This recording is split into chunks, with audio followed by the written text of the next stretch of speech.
በአካል አሁን ታያታለህ እንደ መልኳም ጸባዋ በጣም ያማረ ነው። እናቴም አባቴም ቢሄዱም እንደ እናት እንደ አባቱ ነው። አልሐምዱሊላህ እዛው ፍሬ እንዲያፈራ አስደርጎኛል እስካሁን ድረስ። 2011 ነው የገባችሁት እዚህ የመሰረት ድንጋይ አስቀምጠው ነው።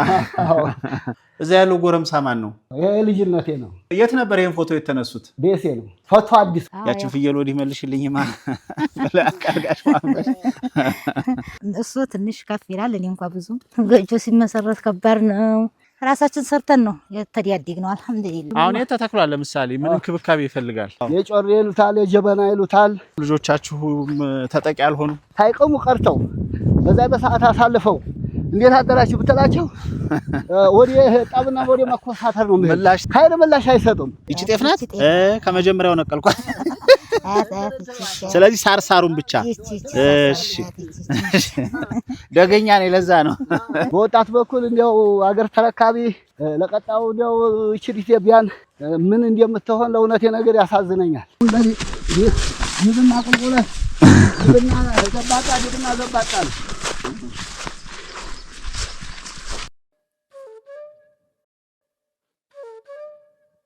የተወደዳችሁ ተመልካቾቼ የዛሬው መገኛዬ በተውለደሬ ወረዳ ቆሰሮ ነው። በዚህ ተገኝቼ ደግሞ ለዓመታት በፍቅርና በመተሳሰብ የትዳር ህይወታቸውን ሲመሩ ከነበሩና እጅግ አስገራሚ የህይወት መንገድ ካሳለፉ አርሶ አደር ጥንዶች ጋር ልዩ ቆይታ አደርጋለሁ። ቪዲዮውን ላይክ አድርጋችሁ ጀምሩ። እስከ መጨረሻው አብራችሁን ቆዩ።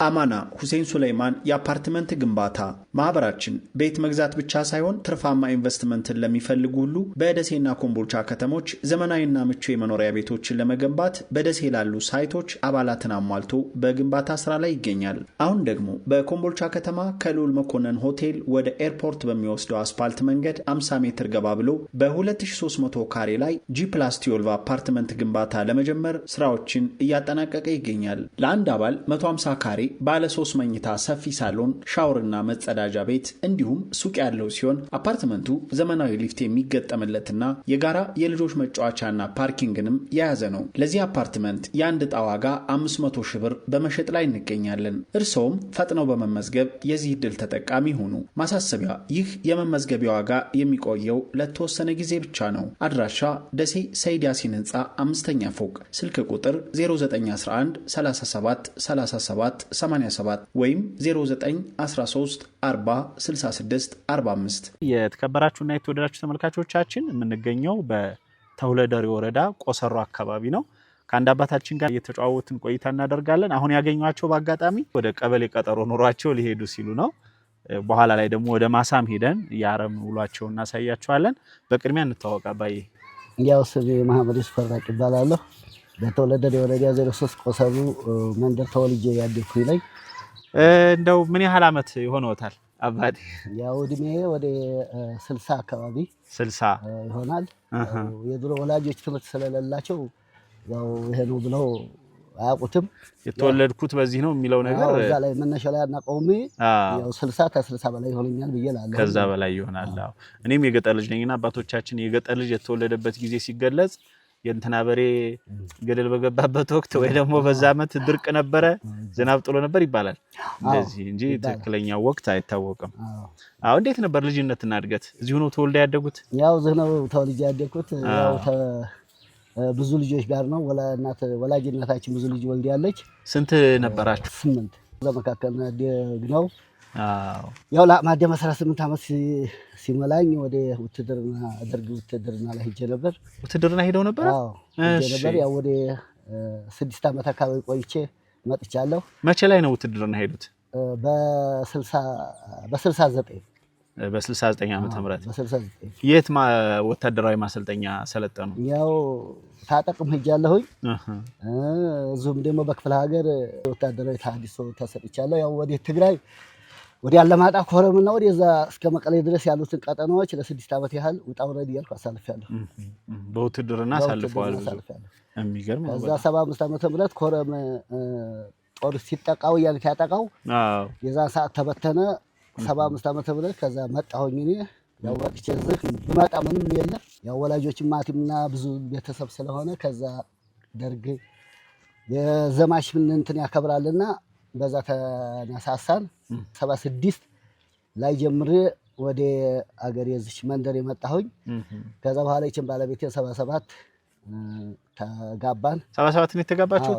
እንዴት ነው? 77 እንግዲህ ተጋባን ሲሉ ወቅቱ ጥሩ አልነበረም። ድርቅ ነበር ያኔ። እስኪ አስታውሱኝ እንዴት ነበር? የሰው ቤተሰቦች ያው የፊት 4 አመት ምናምን አጭቼ ጮኛ የሚባል ነበር።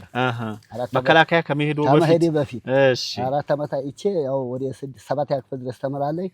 አባትየው አስተምራለሁ ብሎ እምቢ አለ። ከዛ በኋላ እምቢ ሲል ያው እኔ ሞት የውትድርና እንትን ዓለም ገባሁኝ። እሷም እየተማረች እንዲያለች ያው ተቆራርጣ 77 ስንደርስ የብዙ ቤተሰብ አባል ናት እሷም። መጨረሻ ላይ እንደገና እኔም ተዛሬና መጥቼ 77 ያው ሰፈር ሄዱ። ወላጆቿ ሰፈር ሄዱ። እሷን ማስመዝግባው ሄዱ።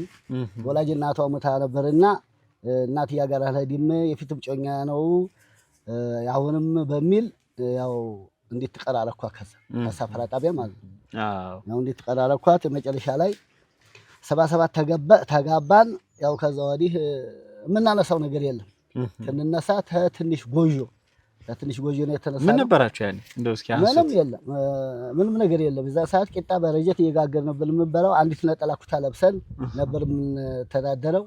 ያው እንትን ውዴታውና ፍቅሩ ስላለ ያው ነገር ሰርተን እናገኛለን ብለን ስለ አላማ እቅዱ ስላለን በዛን ሰዓት ያው ብስጭትም የለ እንዴትም የለ ከዲህነት አንፃር አጣንም ብለን አላልንም። ያው ተንሰራ ያው ወይቼ አልሐምዱሊላህ ያው እዚህ ደረጃ ደርሰናል። እና ወደ 4 ልጆች 2 ሴት 2 ወንድ ልጆች አላህ ሰጥቶኛል። እነሱም ደህና ናቸው። 2 ሴት ልጆች ታድረው ወደ 2 ነው 3 ወልደዋል። ያው አንደኛው ኮመርሻል ዩኒቨርሲቲ ነው የሚሰራው። አንደኛውም ደግሞ ያው 12ኛ ክፍል ጨርሶ ውጤት ሲያጣ ተበሳጫቶ በባህር ሄዶ ሱዑድ ነው ያለው። እና እንግዲህ በእኛ በህይወት ታሪካችን በጣም ቀውጥ ያልፎብናል። እንደው ከተጋባችሁ እንዳሉኝ በአንዲት ረጀት ማለት ትንሽ ብረምጣድ ነው ረጀት የሚባለው። እሷ ቂጣ እየጋገር ነበር። ምጣድ የለም ማሃቻ የለም እህል የለም ኑሮም የለ። ያቺ ናት። ያቺ በሳህን ነገር ትቦካለች። በሳህን ነገር ከተቦካ በኋላ ቂጣ ትጋገራለች። ቂጣው ማይሰለቸን ያው እየበላን መተሳሰቡ ስላለ ትንሰራ ወደ 80 ዓመተ ምህረት መስረታ እንግዲህ ከ77 እስከ 80 ለስጠውላንተ ዓመተ ምህረት አጭነው እስከዛ ድረስ ጠንክረን በመስራታችን ከጎጆ ተነስተን 40 ቆርቆሮ ሰራን። 80 ላይ መስራታ ነበረን 40 ቆርቆሮ ሰራን። ያው ስንል ወደ አነና ፍርሰን ደግሞ ወደ 60 ስንል መጨረሻ ላይ ቤታችን እዛ ላይ ነው ቦታ ነው። መጣ ብለን ይሄንን በለውጥና በምናምን አድርጌ ይሄው ሰርቼ ደህና እንደ አሁን በጣም ደስ የሚል ግቢ ነው። ዘመናዊ ቤት አድርጌ ይሄን ያህል ሆኗል። ለቀጣይ እንግዲህ በመጠንከርና በመስራት ልጆቻችንም እንግዲህ ቦታም ይዘዋል ባይነን እኛንም እድሜ ይስጠን እንጂ እየሰራን ቀጣይ እንትን እንላለን። በጣም ደስ ይላል። ግቢያችሁን በጣም ጽድት ያለ ነው። እዛ አካባቢም አትክልቶች እያየሁ ነው፣ በኋላ ያሳዩኛል። በቻላችሁት መጠን የጓሮ አትክልቶችንም እያለማችሁ ነው። አዎ እንግዲህ አዲስ ቦታ ነው እንደምታየው፣ አዲስ ቦታ ነው። ቦታችን እዛ ላይ ነው። ውብ ቦታ ነበር። እዛ አትክልት ምናምንም አለ፣ ቡና አለ፣ ጫት አለ። ላይኛው ሌላ እዛ አፈረስንበት ማለት ነው። ያው ዞሮ ግን እንደ ወቅቱ ለመዘመን እንደ ዘመኑ ለመዘመን ብለን ነው ከዛ ያመጣ ነው እንጂ ሁሉ ጥቅማችንና ሁሉ እንጀራችን እዛ ነው። አሁን አትክልቶቹ እዛ ግቢ ያሉ በሙሉ አሉ። የምታያቸው እነዚህ ትርንጎ ነው። ከዚህ እንጀምራለን። አሁን እነዚህ የምታያቸው ነው ቡና። ይሄ ትርንጎ ነው ፊት ለፊት ያለው። እቺ እነዚህ ትርንጎ ናቸው። አሁን እነዚህ አትክልቶች ያው እንደዛ አድርገን አልመተናቸዋል። ያው ዞሮ ግን እንትን ይሄ ታቦታ ጥበት እንጂ ብዙም አለማት ይቻል ነበር።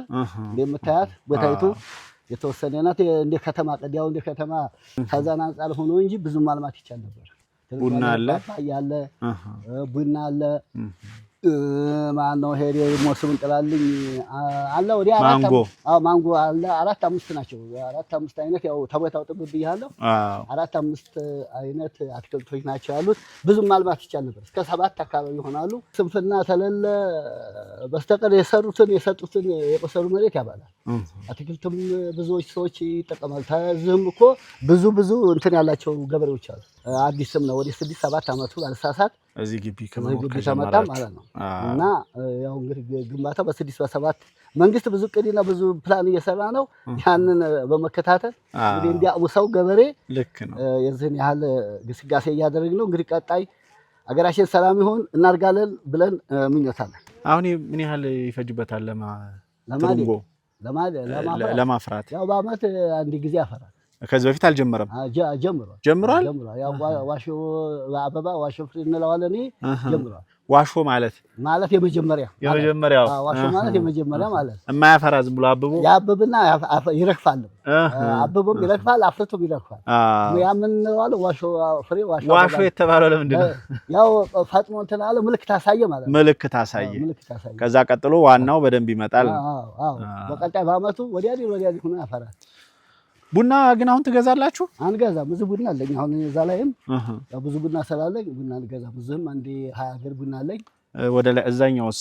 እዛ ቢያንስ ወደ 40 አካባቢ ተጠጋ። ስለዚህ ለርሶ የአመት የቡና ፍጆታ ይበቃኛል። ለቀማው ታክታል ዘንድሮና ምና ብቻ አፈራራይ እንትን ብሎ ነው። በደም ለአመት በጀት እንትን ያው ይደርቃል እየቆጠሩ ይደርቃል። የቡና ዋጋን አልሰሙም? ማታ ለርሶ ብቻ እንግዲህ ወደዱን በአሁኑ ሰዓት ቡና ተወዷል። ያው ይሰማሉ። ለገበያስ ከእናንተ ተርፋ አቅርባችሁ ታውቃላችሁ? አይተርፍም። እንደገና ደግሞ ተኛም አልፎ ለቤተሰብ ለጎረቤት ለገበያ ፍጆታ አይሆንም። ለቤተሰብ ለልጆች ለምናምኖች ከራስ አልፎ ለቤተሰብ ከበቃ ይሄ ቀላል አይደለም። እንግዲህ የቤት ከተሰራ 2010 ከሆነ አሁን 2010 ነው ከዚህ ጽፋል ማለት 2011 ላይ 2011 ነው የገባችሁት እዚህ ህዳር 2011 የመሰረት ድንጋይ አስቀምጠው ነው እና ያህል ይመስላል 2011 ያው መብራት በርቶ እንትን ብሎ ትቢም ከፍተው ብለን እናደርግ ነበረ። እንግዲህ ያህልን ይመስላል። ስለዚህ ዘመናዊ ቴሌቪዥንም አለ አለ ተወርቀው እንጂ አብሽር። ስለዚህ ወደ ዘመናዊ አኗኗር የጀመራችሁ እዚህ ከመጣችሁ ነው? እዚህ ተመጣ። የላይኛው ቤት የድሮ ቤት ነበር? የድሮ ቤት ነው። ያው ያንን እንዴት መሰለህ እንደ ገጠር ቤት ይሄን የዘመናዊ ቤት አድርገን ነው። እዛ ወደ ቆርቆሮ ነበር፣ ወደ 90 አካባቢ ቆርቆሮ ነበርና ያ ብዙም አይደለ ገበሬ ቤት ነው የምንለው። ያው ማለት ከብትና ሰው አተለየም። ልክ ነው። ከብትና ሰው አተለየም። አሁን ግን የከብት ቤት እንዳየኸው እዚህ ወደ 50 ቆርቆሮ አለ። ይሄ ደግሞ ለመኖሪያ ቤታችን ይሄን ይመስላል አለ። መቼም አልሐምዱሊላህ በመስራት በመጠንከር ይሄን ይመስላል። እዛ ያለው ጎረምሳ ማን ነው? ወይት እዛ ፎቶ የኔ ነው። ይሄ ልጅነቴ ነው። ይሄ በስንት አመት ማለት ነው? ይሄ እንግዲህ በ18 በ20 አመት አካባቢ ላይ ነው። በ20 አመት? አዎ በ20 አመት አካባቢ። የት ነበር ይሄን ፎቶ የተነሱት? ደሴ ነው። ደሴ ማን የሚባል ፎቶ ቤት ያስታውሱታል? ፎቶ አዲስ ከፒያሳ ዝቅ ብሎ። አዎ ፎቶ አዲስ እዛ ነው። አረብ ገንዳ አካባቢ ልክ ነው። ከአረብ ገንዳ ከፍ ብሎ ፎቶ አዲስ። አዎ እዛ መቼ ዓመተ ምህረት ይሆናል ይሄ? ብቻ እንግዲህ ዓመተ ምህረቱን እንኳን አላስታውሰውም። ያው ዞሮ ግን 20 ዓመት 19 20 ዓመት በሆነብኝ ሰዓት በ20 ዓመቱ አካባቢ እንግዲህ አሁን 60 ከሆነው ከ40 ዓመት በፊት ነው። ያው እኮ የምታየው አሁን ፀጉሬም አልቋል፣ ነጭም ሆኗል። እዛ ላይ እንደምታየው ያው ጎፈሬ እንዴት ተደመደመ ነው ራሱ እንትኔም ይሁን እንግዲህ ይሄን ያህል ቆይቻ አልሐምዱሊላህ ማስታወሻ ተሆነኛል ብዬ። ይሄን ፎቶ ሲያዩት እንደው ምን ይሰማዎታል? እስኪ ንገሩኝ። እንደ ሰው ደስ ይለኛል። ለምን ብለህ የልጅነት እድሜን አይና በአሁን ደግሞ ለው እንትን ተለውጬ ሳይ ወይ ወደ ትልቅነት ሳመራ በጣም እንደው አልሐምዱሊላህ ደስ ይለኛል። አንዳንዱስ እንደው አረጅሁ በቃ እኔማ እንደው ምናምን ብሎስ እንትን ነው ምን መሰለህ ላወቀ ሰው ጸጋ ነው። ሰው ሞት አለበት፣ ማርጀት አለ፣ መሞት አለ። እኔ ግን መሞትን ማርጀትን አውቃለሁ። እኔ ብዙ ጓደኞቼ ተሰውተው ወርቀው ተራምጄ ተሻግሬያቸው ይሄድኩ ስለሆነ ይሄንን ፎቶን ሳይ ለአሁኑ እድሜ አልሐምዱሊላህ ደግሞ የአሁኑ እድሜ ይሄን እያየሁኝ ወደ ጌታ ተገዥነት ወደ ፈጣሪው ይቀርባሉ። ጸሎት አደርጋለሁኝ ምስጋና ማለት ነው። እና ደስ ይለኛል። ተወጣ ስገባ ያዋለሁኝ አሁንም ይሄን ምንም አቋሜ ሳይ ከዛ ነው ስለዚህ አድረስ ጌታ ደግሞ አሁንም እሱ ያውቃል እያልኩኝ በጣም ደስ ይላል። አንድ ብቻ ጠይቄዎት ወደ አረማችን እንሂድ። ባለቤቱ ጋር በጣም እንደሚዋደዱ ነግረውኛል። ከችግር ከፈተና ተነስተው ነው እዚህ የደረሱት። መልካም ነገሯ ምንድን ነው የባለቤቱ ብለው የሚያነሱት? ምን አይነት ሰው ናቸው? እስኪ ግለጿቸው በእርሶ ጋር። የባለቤቴ ነገር በኋላው እንዲያው ትንሽ ልበልልህ እንጂ ተወርቶ አያልቅም። ለምን ብለህ ብትለኝ ሳገባ በህፃንነቷ አገባኋት። በዛ ሰዓት ምንም የለን ነበር። የተገናኘነው አቋማችን ይዘን ነው። ድህነት ነበረ እና ከድህነት ቅድም እንዳልኩህ ደግሞ ቂጣ እየበላን በነጠላ ኩታ አብረን እየተኛን ከልጅነት ወደ አዋቂነት ተቀየርን። ከዛ በኋላ እኔ ያው ግረጫለጫለሁ እንላለሁ፣ ትችለኛለህ፣ መሬት ናት፣ መልስም አትሰጠኝም፣ በጣም ታከብረኛለህ፣ እኔም በዛ አከብራታለሁ። የልጆቼና እናት የሷ ግን ተዘርዝሮ ተወቅቶ ማያውቅ እና በጣም ደስ ትላለች። በአካል አሁን ታያታለህ።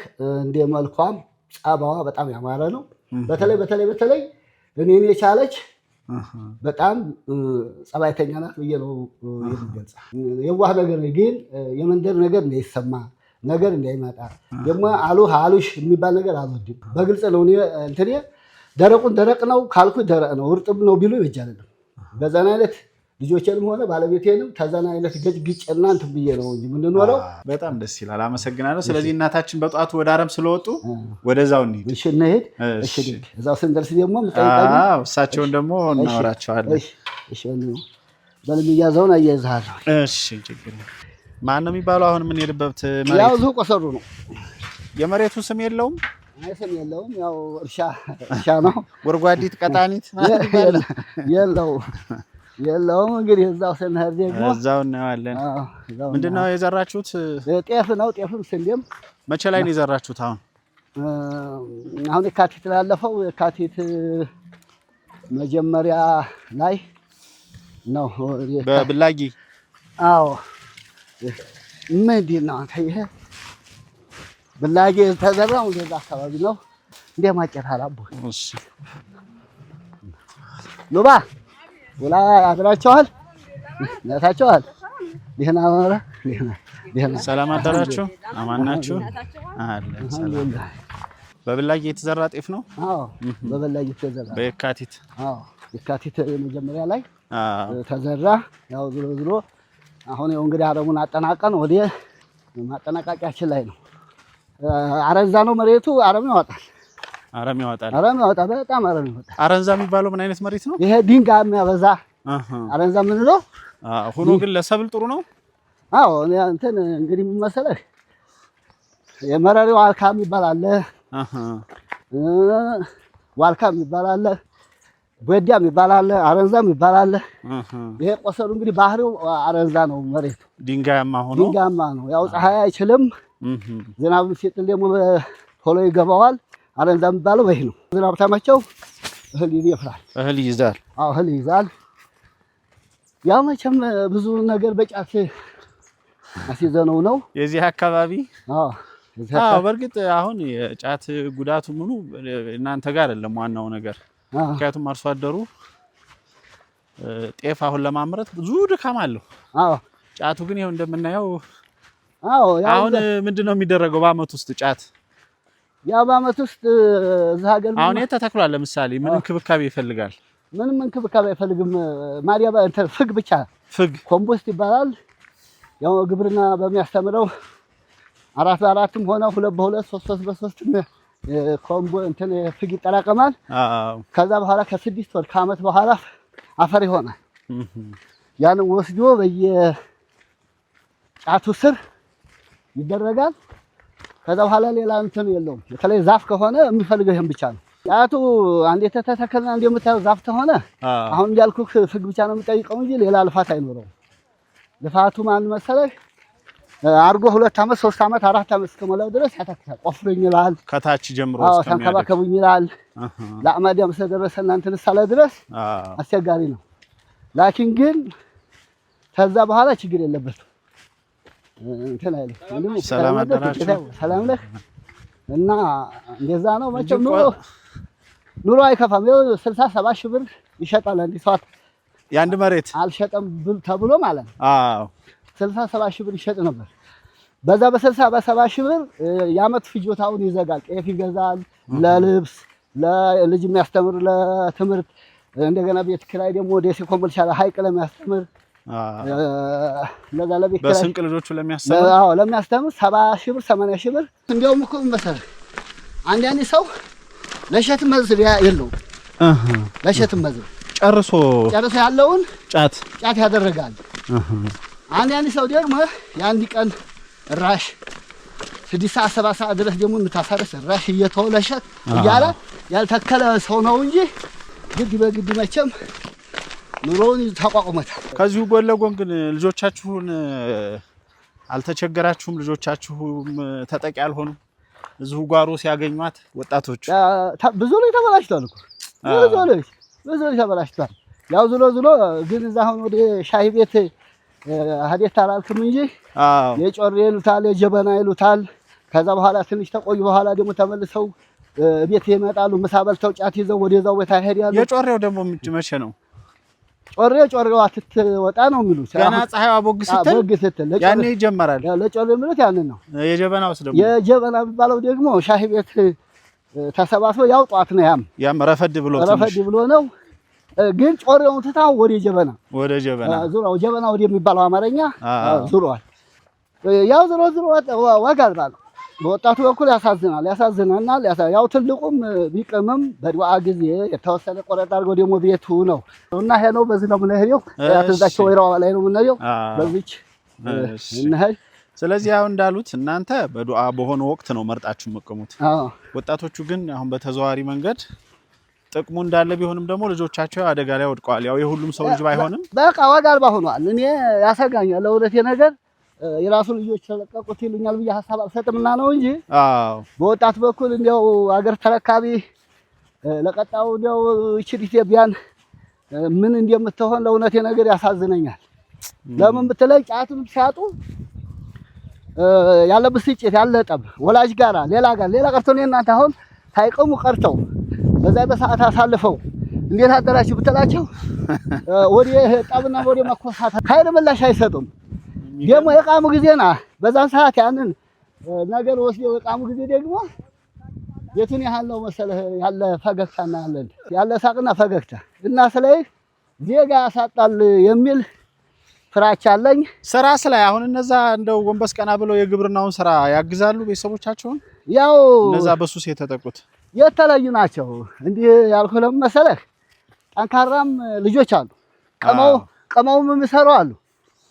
ሆን ብለው ደግሞ ያንን የአባታቸውን ጫትም አጥፍተው እና በዚች ስራም የማይሰሩ አሉ። ሌላ ብስጭት የሚያመጡ አሉ፣ ንዴት የሚያመጡ አሉ። በጣም አስቸጋሪ ነው። በጣም ከባድ ነው። እሺ በቃ አቤት አሁን ይሄ በዚህ ላይ ያለው ሁሉ በቃ ጫት ነው። አዎ ጫት ነው። ማሳ ሁላ እኮ ጫት ነው። ያው እንግዲህ እርሻ መሬቷ ይሄን ይመስላል። አሁን ለሴትዮዋ ብለን የመጣ ነው። እሺ ሌላ እዛች ሄደን ሌላ አሳይህ ነበር። በዚሁ እንትን በልና ጨርሰን እንሄዳለን። እሺ እናታችን አዎ እቺ ናት። አስተራራሚ አግኝተው ነው። አዎ ልርገጠው ይገባል። ልርገጠው። እሺ ልርገጠው። እንዲታየው እኮ ነው አዝመራ። እንዲህ የማናንተ ግርማ መዲያን ነው መከበር ያለበት ከዚሁ ጀምሮ ነው። ሞሰብ ላይ ሲቀር አሁን ያወጣል ክፍት ቦታው ነው። ይሄው እንግዲህ እነዚህ አረሞቹ ያቸው ነው ናቸው። ያው እንዲህ ያሉት ያው ተነፍቶበት ብዙም እንትን ብለዋል። ጤፉም ገና አልወጣ ሆኖ ነው። ጤፉም ይሄ ደግሞ እየበላችሁ አንድ ጋጭኝ ብትባል ነገር ነበረ። እሷ እየበላችሁ ነበረ። ያው አሁን ደግሞ ታጨልጨል ብሏል። ስለዚህ አሁን ይሞላል ማለት ነው። ቀስ እያለ ይሞላል። አሁን እዚህ በስተጀርባ እንደምታየው እንደዛ ነው የሚሆነው። ከዛም የበለጠ እየወለደ እያደገ እየሞላ ነው የሚሄደው። እየሞላ ይሄዳል። ሰላም አደራችሁ ወይ? ደህና አደሩ። በጧቱ አረም መታችኋል። እቤት መተን እኮ ከስብ ሄዳችኋል አሉን። አዎ በጧቱ ጥሩ ነው። አብሽር። በእኔ ምክንያት አይደለም የሚሄዱት አይደል? እሺ አረሙን እንዳላደናቅፍ ብዬ ነው። ሰላም አደራችሁ? አማን ናችሁ? ያው እንግዲህ ድንገት እንግዳ ነኝ ከጋሽ መሐመድ ጋር ህይወታችሁን እንደው አጠቃላይ ውጣ ውረዱን እሱን ልናዋጋ መተን ነው። ግር እንዳይሎት ነው እዚሁ ማሳ ላይ መጥቼ ወክስ ጀምር። እሺ በድጋሚ እንተዋወቅ። አሚናት አሊ ይባላል። አረም ይዛችኋል? አዎ አረም። እንዴት ነው የጤፍ አረም? ምርጥ ነው። በጧት ነው የወጣችሁት? አዎ በጧት ነው የወጣ ነው። ችግር የለም እናርማለን። ዛሬ ውሎ ነው አረሙ? ውሎ 6 ሰዓት ድረስ እናርማለን። ከዛ እንሄዳለን ቤታችን። ከዛ ደግሞ ወደ ቤት ትሄዳላችሁ? እንሄዳለን። ምሳችንን በልተን ደግሞ መልሰን እንመጣለን። ደግሞ ከሰዓት ከሰዓት ደግሞ ከ8 ሰዓት ጀምረን ደግሞ እናርማለን። እንትኑ ጠራራው በረድ ሲል ነው የሚባለው? ጠራራው በረድ ሲል እናርማለን። በጣም ደስ ይላል። ጋሽ መሐመድ ጋር እንግዲህ የህይወት መንገዳችሁን ከተገናኛችሁ ጀምሮ ውጣ ውረዱን እያወራ ነበረ። እሱንም በተመለከተ ከእርሶም ጋር ቆይታ አደርጋለሁ። ዛሬ አሁን ጧት ስንት ሰዓት ተነሳችሁ? እስኪ እንደ እናት አንድ የገጠር እናት ከጧት እስከ ማታ ሩጫ ነው ገጠር ይታወቃል። ዛሬ እስኪ ጧት ጀምሮ ስንት ሰዓት ተነስታችሁ? ከ12 ሰዓት ተነሳን። እሺ 12 ሰዓት ተነሳ ጫት ለመለም አሁን እሱም ወደ ገበያ ይዞ ሄደ እኔም እንደገና ቤት ጠራረኩኝ ከብቶችን አወጣሁ ወደ አረም መጣሁ ከዛ ወደ አረም መጣችሁ በጣም ደስ ይላል ያው ጧት ቁርስ ተሰርቶ ቡና ተፈልቶ በላን ጠጣን መጣን አሁን ከዚህ በኋላ ዛሬ 6 ሰዓት ተመለሳላችሁ ወደ ቤት ከዛ ምሳ በልታችሁ ቡና ጠጣችሁ ደግሞ ከሰዓትም እዚሁ ይመጣል ከሰዓት ደግሞ 8 ሰዓት ወይ 9 ሰዓት ላይ እንመጣለን ስራችን ማለት ነው ስለዚህ አረም ነው አሁን በቃ ዋናው ስራ አረም ነው ዋናው አሁን ስራው አረም ነው ሌላም ስራ አለ ቢኖርም ይሄ ነው ዋናው አሁን ዋናው ይሄ ነው ስንት ዙር ነው የሚታረመው አሁን ጤፉ 3 ዙርም 4 ዙርም ይታረማል አሁን ግን አልহামዱሊላህ ቴክኖሎጂው እንትን ብሏል ርጭት አለ ርጭት አንተን እንረጫለን ያረም ማጥፊያ ያረም ማጥፊያ አብዛኛውን ያረም ማጥፊያ ነው አሁን ራሱ ያቻውን አልተረጨባና ታያት እሱ ፊት ያለችው ማለት ነው ወደዛ ያለው እቺ ያትዝች ለይታለች እዚህ ጋር ፊቱ ላይ ያለችው ያቻውን ብዙም አንንገለታተም ማለት እሱ አረሙን ያጠፋዋል ይሄን እንዲህ ያለውን ግጫ እንግዲህ ያግጫው ማለት መድኃኒት እንደበዛበት ብለን ነው እንጂ ያጠፋዋል ማኮትኮት እናደርጋለን ምርጥ ነው አሁን እንደድሮ እንግልታት የለ እንግዲህ ጋሽ መሐመድ ጋር ቅድም አንስተን እያወራን ነበር ከልጅነት እስከ ዕውቀት የነበረውን እናታችን የተወልደው አደጉ እስኪ እንገሩኝ እኔ ቆሰሩ እዚሁ አካባቢ እዚሁ ነው የተወለድኩት በልጅነት ጋሽ መሐመድ ጋር ተተዋውቁ ነበር አዎ በከብት ጥበቃው በመኑ እዚሁ ነው አብረን ያደግን እዚሁ አብራችሁ ከብት አገዳችሁ ታውቃላችሁ ያችን ፍየል ወዲህ መልሽልኝማ ለአቃርጋሽ መሐመድ አይ ዞሮ ብዙም እሱ ትንሽ ከፍ ይላል እኔ እንኳን ብዙም አብዛኛውን በልጅነት ያው ትምህርት ነው የገባሁትና ትምህርት ቤት መሄድ ያለው ብዙም ያው እሱ እኔ እንደዛ ዘመንደር ነኝ እሱ እንደዛ መንደር ማዶ ለማዶ እዚህ እኔ በዚህ ወንበጎን እሱ በዚህ አቅጣጫ ማዶ ለማዶ እዚች ጎን ለጎን ነው እና ያው ዞሮ እሱ ስለሆነ እና ደግሞ እንዴ ስለሆነ ብዙም እኔ ጋር የድሮ ልጅም እንዳሁን አይዳፈርም እንደገና ደግሞ ፍራትም አለ እንደዛ ስለሆነ ታጣይተን ደግሞ እንገናኝ ጭራሽም ከታጩ ደግሞ ያው መንገር መቀየርም አለ ጮኛሽ መጣልሽ ይባላል ኧረ ከባድ ነው ሽሽቱም አንድ ነገር ነው አርሞ ከባድ ነው ይዛሁን ያሁንና ያዛ የከባድ ነው የዛ ከባድ ነው ማለት እንሸሻለን እነሱም ደግሞ እንዲህም አባረው ወይናቸው ብለም አይፈልጉም ወንዶቹ ማለት ነው እኛም ደግሞ እንሸሻለን ቀርማን አንቀራራም እና እንደዛ ነው ቆንጆ ነው አልহামዱሊላህ ትምህርት ቤት የት ነው የተማራችሁት ቆሰሮ ጃራ ቆሰሮ ትምህርት ቤት እስከ ስንት እኔ እስከ 6 ተምሬ ወደ 7 ሰልፍ ተውኩት ጋሽ መሐመድ መጣ 7ኛ ክፍሉ ላይ ያው 77 መጣ 77 ይመጣ አባቴ መሄዴ ወደ ሰፈራ ሄዴ እኔ ቀረሁ ዘመድ ጋር ቀረሁ እሱን አገባሁ ያው የድሮም ጮኛዬ ነውና እዚሁ ቀረሁኝ ነባር ጮኛ ስለሆነ ነባር ጮኛ በጣም ደስ ይላል እንዴት ነበር ታዲያ እንደተጋባችሁ ህይወት ምን ይመስል ነበር ጎጆ ሲመሰረት ከባድ ነው እኔም ቤተሰቦች ዲዋል የሱም ቤተሰቦች 77 ነው ያው ዞሮ ራሳችን ሰርተን ነው የተዲያዲግ ነው አልহামዱሊላህ ወጣችሁ ወርዳችሁ አዎ ራሳችን ነው በራሳችን ስም ሰርተን አልহামዱሊላህ ይቸግረንም እሱም እዚህ ደረስን አልহামዱሊላህ እኔም ለሞክረው ብዬ ነው ተወሰነ እያወራን እሺ ጠራናሪው ይቺ ጤፍ ናት ይቺ ጤፍ ናት ከመጀመሪያው ነቀልኳት ስለዚህ ሳሩን ብቻ እሺ ደገኛ ነኝ ለዛ ነው ይሄ ሳሩን አውቀዋለሁ በርግ እሺ እና እንደዛ ነው አልহামዱሊላህ ጋሽ መሐመድ ሊያወራኝ ነበር መሰለኝ በዚህ በጤፏ መነቀል የተነሳ ቀጥል እሺ አውሽ ያንን ልበታ ሳሯና ጤፏ ስለምትመሳሰሉ ይመሳሰላል ልክ ነው ይመሳሰላሉ ያወቃ ነው ትክክል ነው ልደሴው ጤፍ ይገዛሉ ይበላሉ ጤፋንና ይቺ ጤፍ ምን አይነት እንደሆነች ማያውቃት እኮ ሞልቷል አለ ይሉናልና ሳሯና ጤፋው አንድ ስለሆነ ልፈልግ ልክ ነው ይሄኛው በርግጥ ያስታውቃል ሳሩ ይለያል እቺም የሳር ዘር መስላ አሁን እቺ ጤፍ ናት በቃ አሁን እቺ ራሷ ይቻውን ለራሷ እንትናት እቺ ጤፍ አይደለች ትለያያለ ያጤፉ እቺ ጤፍ ናት እቺ ይሄ ደግሞ በጣም ይመሳሰላል የሚገርም ነው ያው መቼም የገበሬ ጉዳይ እናውቀዋለን ውጣ ወረዱ ልፋቱ የእናቶች ከባድ ነው አልহামዱሊላህ ዞሮ መጠቀምና ሰርቶ ባገኘ ተራስ መቻሉ በጣም ደስ ይላል ልክ ነው በአሁኑ ሰዓት በሀገር ጉዳይም በዚህም ደግሞ በገጠር ከተማም ሆነ በኢትዮጵያ በሀገር ጉዳይም ድህነት ወይም ደግሞ ማጣት የሚባል ነገር በጣም አስከፊ ነው እንጂ አልሐምዱሊላህ ዋናው ሰርቶ መለወጥ ነው። አዎ ዋናው መስራቱ ነው። ገበሬ ደግሞ ደከመኝ ፈለጠኝ ቆረጠኝ አይልም። አዎ ገበሬ የዘወትር ስራው ያደገበት ስለሆነ ማለት ነው። ወጥን ያሳምረው አገር ሰላም ይሁን። ዋናው ሰላም ነው። ሰላም ይሁንልን። ሰላም ተሆነ ማንም ሰው አይበዝም። ለጎጆው ብታየው ይባትት ነው የሚያድረው። እናታችን ቅድም አባታችን እየጠየኳቸው ነበረ። እንግዲህ ከዛ ዘመን ተነስተው ብዙ ጣውረድ ብዙ ፈተና አሳልፋችሁ ነው እዚህ የደረሳችሁትና ጋሽ መሐመድ በጣም እርሶን ሲያመሰግን ነበር። እንደውም ቆይ አሁን ትሄዳለህ ወደ ማሳው እንደመልኳ ጸባዋም ያማረ ነው እያለ ነበር ጋሽ መሐመድ። እና እንዴት ነው ተሳስባችሁ ተደጋግፋችሁ የኖራችሁበት መንገድ? ተሳስበን ነው። አንቺ ትብሽ አንተ ትብስ ተባብለን ነው። ትንሰራም አብረን እንወጣለን፣ አብረን እንከስባለን። ችግር የለብንም። እሱም ደግሞ አመራርም ነበር ቢሄድም እኔ ከስባለሁ፣ እሱም ያው ለአመራሩ ለህግ ያው ሄዶ ሰርቶ ይመጣል። ችግር የለም ነበር። አልহামዱሊላህ እዚህ ደረስን። ያው ዞሮ እኔ እናቴም አባቴም ቢሄዱም እንደ እናት እንደ አባቱ ነው። አልহামዱሊላህ እዛው ፍሬ እንዲያፈራ አስደርጎኛል። እስካሁን ድረስ ጸባው በጣም ምርጥ ነው። በጣም ደስ ይላል።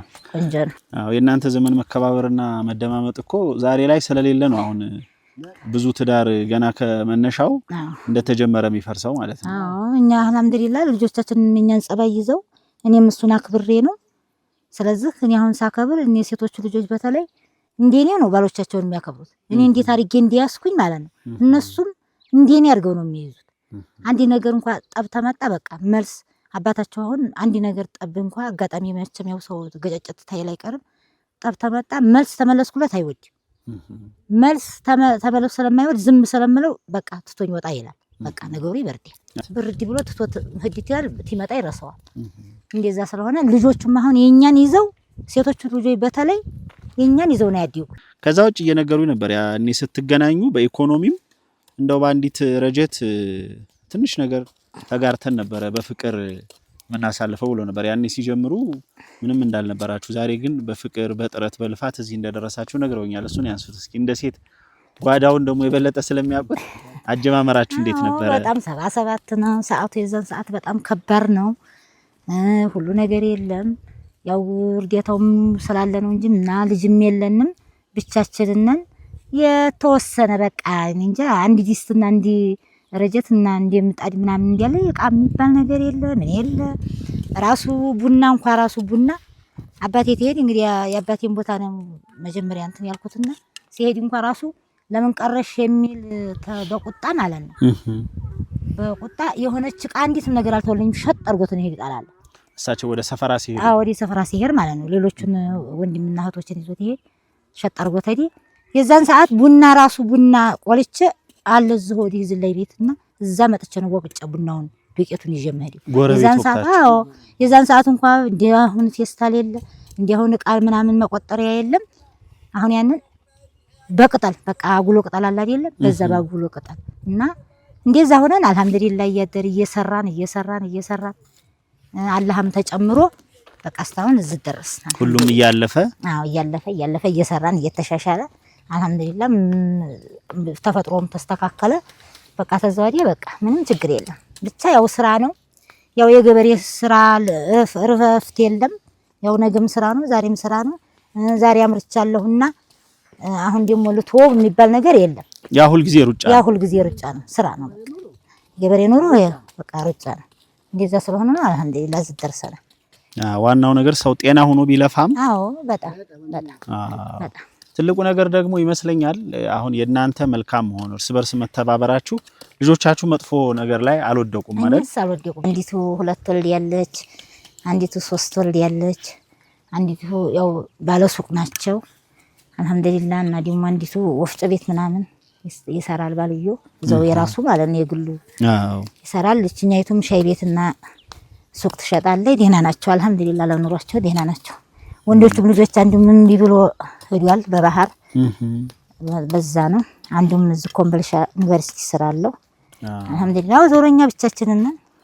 አሁን አንዱ ችግር በልጅነት ልጅም ይወለዳል፣ ቤቱ ይሞላል፣ አንዱ በዛ ይሰማራል፣ አንዱ በዚህ ይሰማራል። አሁን ግን ልጁ ሎቶቶ ብቻችሁን ባዶ ቤት እንዴት ነው ሁኔታው አሁን ህይወት? አረ ከባድ ነው። አለ ልጅው አልহামዱሊላህ መቼም የሉ ልጆቻችን አሉ ይመጣሉ ይመጡና እንጫጩና ያው መልሰው ትምህርት ስለሆነ መልሰው ይሄዳሉና ነው እንጂ አሁን ቤቱ ብቻ በጣም ከባድ ነው። ጭር ነው የሚለው አላየሁም። ቤቱ ባዶ ልክ ነው። አዎ ተዘግቶ አይተው ጭር ብሏል። አሁን ይሄ ጤፍ እንግዲህ ዲያርማችሁ እንደዚህ ተንከባክባችሁ መቼ ይደርሳል ማለት ነው? ይሄ ሰኔ ይደርሳል። ሰኔ ይደርሳል። ሰኔ ይደርሳል። ዝናቡ ተተንከባከበ ቀጣሁ ማዚያ ነው። በግሞች ነው አሁን ይወልዳል። ሰኔ ላይ ዞሮ ይተጨዳል። ማላለቂያው ላይ ይተጨዳል። 2 ወር ማለት ነው የሚቀረው። አዎ ከሰኔ 25 በኋላ ወዲያ ጨዳ ይገባል። አሁን የምን የሚባለው ነው? ሰርገኛው ነው? ጥቁር ጤፍ ነው? ነጭ ጤፍ? ሰርገኛ ነው። ሰርገኛ የሚባለው ይቀላቀል የለም። አዎ ሰርገኛ ነው። ያው ያምራል፣ አያያዙም ያምራል፣ ባህላም ሲያውትም ያምራል። እሺ እንግዲህ መልካም ውሎ ይሁንላችሁ። ያው እናንተ እንዲህ አሁን የከተማ ሰው ያዝ አድርጎ ለቀቅ አንዳፍታ ነው ስራ። እናንተ ደግሞ አንዴ ከጀመራችሁ ይሄ ቢያዝ ወደፊት መሄድ አለበት። የተወሰነ ርቀት አረሙ ገፍተር ማለት አለበት እስከ 6 ሰዓት።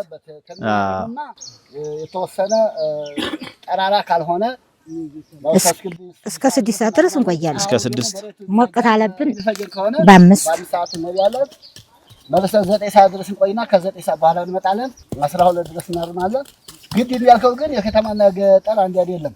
ግዴታ ስሜትም እያለው ድካምም እያለው ረሙን ግዴታ ማሸነፍ አለን። ኩርትም ብሎ መዋሏ ከባድ ናት። አረም ራሱ አሁን ደረቅ ነውና ነው እንጂ ጭቃ ቢሆን ማለት ነው አያስቀምጠንም። ቁጭ ብድግትና ከባድ። የትኛው ነው የሚሻለው? ዝናብ ሲጥል ይሻላል በደረቅ ግን የሚቀለው አረሙ?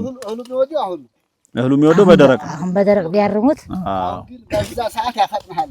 ያው ጅል ሊይዝ ይችላል። እጅን ጠረግ እያደረግ እንትን ማለት ይቻላል። ያፈጥናል። ለዛ ነው። አለዛ አሁን ይሄ ተኮትኩት አሁን ዝናብ ሲጥልበት ይሄን ያየው አሁን ለዛሬ ቀን መጣ ግጥም ነው የሚለው። እንደዛ ነው ማለት እንደዛ ይሆናል። ይሄ አሁን ምርጥ አበቃቀሉ መጀመሪያ ምርጥ ነው። ይሄ ምርጥ አሁን ያታረመው ነው ከፊት ለፊት ያለው ታርሟል። ጤፉ ብቻ ነው ያሁን ስለታረመ አሁን ያ እና አበቃቀሉ ላይ መጀመሪያ ደህና በቅሏል ጤፉ። ያ ደህና በቅሏል። ይሄ ግን አበቃቀሉ ላይ የሆነች የምትበላት ነገር አለች። ሲበቅል በልታብናል። ለዛ እንደዛ ነው። በሉሽ እንግዲህ መልካም ያረሙ ላይ ሆነላችሁ። ማየንም አመሰግናለሁ። እሺ እናመሰግናለን። ሰላም ይዋል ኑልን ማካም ስራ እናንተናኛ ሳይንስና ገበሬ አይለያይም። የተማረው ክፍል እየነገረን ማለት በሸሪዓ ሐራም ሐላል እንደሚባለው እርገት ምንድን ይታደጋል በይህ ነው የሚታደገው፣ በኋላ ቀርነት አይታደግም እያለ ያው ባለሙያ ያስተምረናል። እኛም ሳይንስ የሚለው ነው ብለን የሳይንስን ጉዳይ ባንማርም ከታሪክ ከእድሜ አንፃር እየተረዳን ያው ሳይንስን ተከትለን እያመረን እናመሰግናለን። አይዟችሁ እንግዲህ ሰላም ዋሉ። እሺ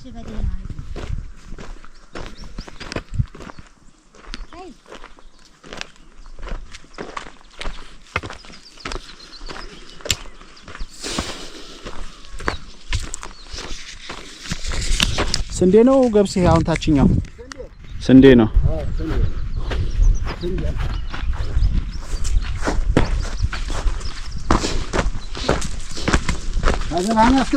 አዎ ይዣለሁ። እሺ ቀስ ብለው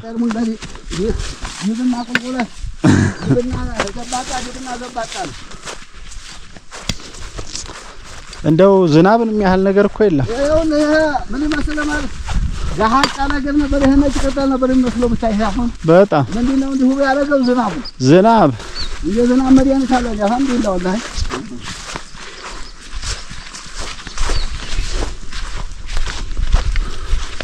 አሁን የታችኛው ሙሉ ማሳ ጫት ነው። ይሄ ጫት ነው የምታየው። እንግዲህ የሚገርም የሁለት የሶስት ሰው ነው።